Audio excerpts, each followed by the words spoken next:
minerals and take all this stuff until it's all gone. It's all right for us to do that. We can cut down the trees, we can burn the forests, we can pollute the streams, we can dump our garbage in the ocean, kill the plants, kill the animals, kill other human beings, all in the name of our economic interests. And it's all right, because we're the enjoyers. This is illusion on steroids. I mean, really, this is like, you know, the major problem, because we are not privileged to take indiscriminately. We are stewards of the earth, not enjoyers, not rapacious rapists of the earth. Right now, let's take just one thing, iron. Okay? There are different grades of iron ore.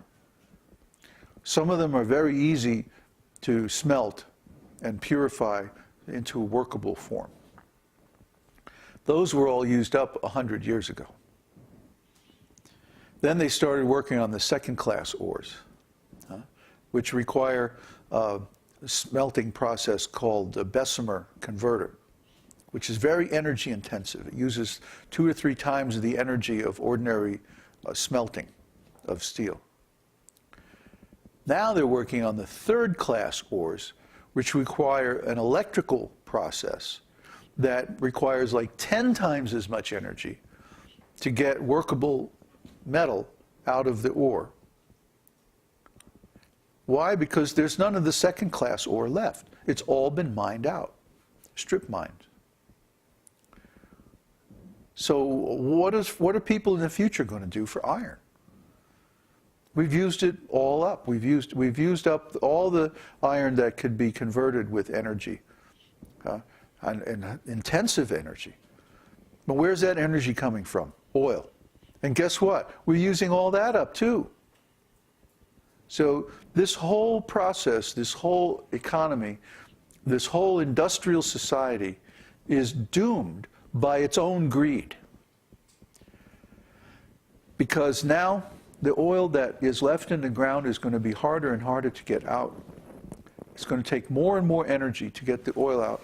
And pretty soon, not very far down the road at all, we're going to reach a point where it takes more energy to get the oil out than it does that you get from burning the oil. And at that point, it becomes economically unfeasible. So without that energy from oil, how are we going to convert these other things, aluminum, steel?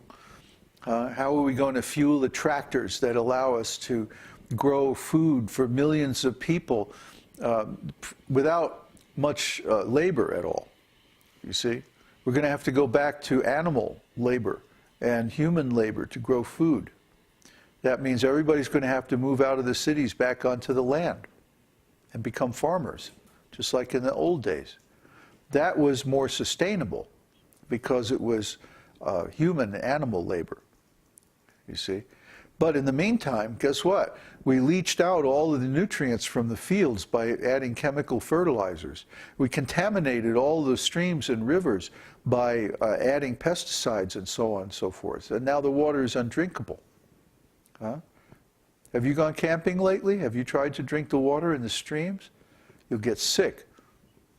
It's full of giardia and other bacteria. Here in Chile, we can walk up the hill here and drink out of a stream, and it's great. I mean, it's beautiful, healthy water. The water here at the house where we're staying is just taken right out of the stream, just up the hill. And it's the best water. I mean, really, it's first-class water. But try that in the U.S. Try that in any developed country, and you'll get sick. Oh, and by the way, the oceans are dying. Looks like another 2 or 3 years, every major fishery is going to be finished. They're overfishing. All the fertilizer runoff from the fields going down the rivers is poisoning the ocean. And the plankton are dying. The coral is dying. And instead, their anaerobic bacteria are starting to grow. And we're going to see huge areas of the ocean become completely lifeless. The Gulf of Mexico is almost that way already. And then the Caribbean, and then areas of the Atlantic and Pacific and so on. It's just going to get worse and worse because we're dumping too much garbage in the ocean. This cannot go on very much longer. You know, even if, 2012 and all these other things don't happen, we have already signed up for ecological disaster. We have already signed up for economic collapse. I posted an article, what was it called? The Anti-Ecology of Money. So you have three types of economic development. You have economic development that's based on non-renewable resources like oil, coal, iron, aluminum, things like that. Then you have renewable resources that are manufactured by human labor, like agriculture and industrial products. And then you have a third class of economy, which is simply trading money, like stock market and securities and mortgages and loans and stuff like that. The economy of money is maybe 100 times or 1,000 times larger. Nobody knows how much really it is. But it's much, much larger than the real economy of manufactured or other goods produced by human labor and goods that are taken directly from the land. But guess what? Without the primary goods, without the produce of the land, without good soil, without good water, without iron ore, and without all the products, oil and so many things that come from the earth, the other two types of economy can't go on. You can't manufacture stuff without raw materials. So if the raw materials are all used up, then guess what happens? The other two kinds of economy fall apart. So that's happening now. It's happening right now. Especially this crazy money economy where you have derivatives of securities, of fiat currency that has no basis on any kind of commodity. That game is coming to an end. And as the year goes on, more and more secrets will be revealed, and they will show how all of this business is cheating. I mean, what to speak of derivatives and stuff like that. The whole idea that a bank can lend more money than it has on deposit is crazy. If you have a bank, you can lend like 10 times the amount of money you have on deposit. Well, that's nuts. How can you lend money that you don't have? It's basically, the banks have a license to print money, is what it is. And when you do that, the money supply becomes diluted.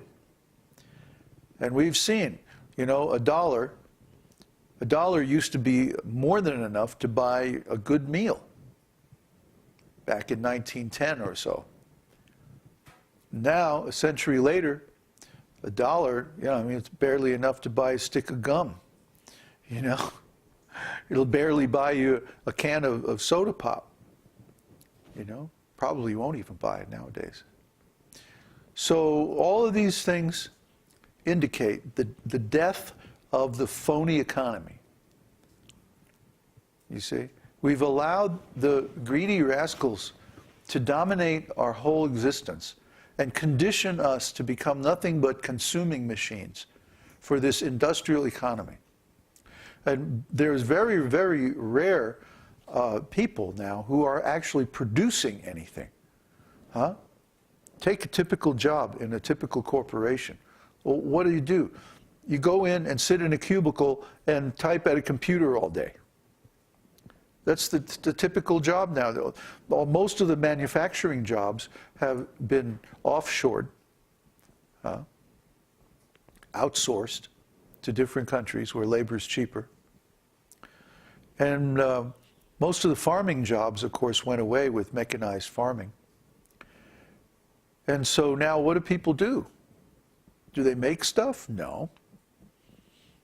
Do they grow stuff? No. No. They take one kind of information and they turn it into another kind of information.